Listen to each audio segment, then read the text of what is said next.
नमस्कार, आप देख रहे हैं एनडी न्यूज। शुरू करते हैं आज की पहली बड़ी ताज़ा खबर। मिडिल ईस्ट में बढ़ते तनाव को लेकर भारत के प्रधानमंत्री नरेंद्र मोदी ने बड़ा बयान दिया है।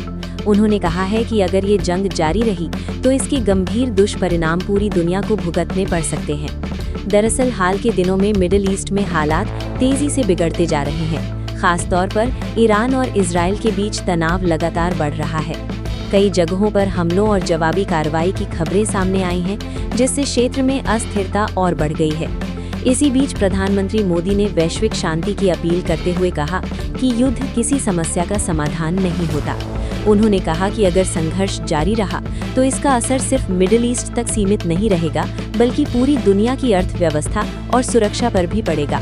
प्रधानमंत्री मोदी ने ये भी कहा कि भारत हमेशा से शांति और संवाद का समर्थक रहा है। उन्होंने सभी पक्षों से अपील की कि वे बातचीत के जरिए समाधान निकालें और हालात को और बिगड़ने से रोकें। विशेषज्ञों का मानना है कि अगर मिडिल ईस्ट में युद्ध बढ़ता है तो इसका असर वैश्विक तेल बाजार पर भी पड़ सकता है।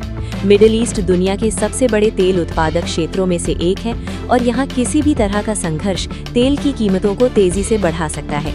इसके अलावा इस क्षेत्र में रहने वाले लाखों लोगों की सुरक्षा भी खतरे में पड़ सकती है।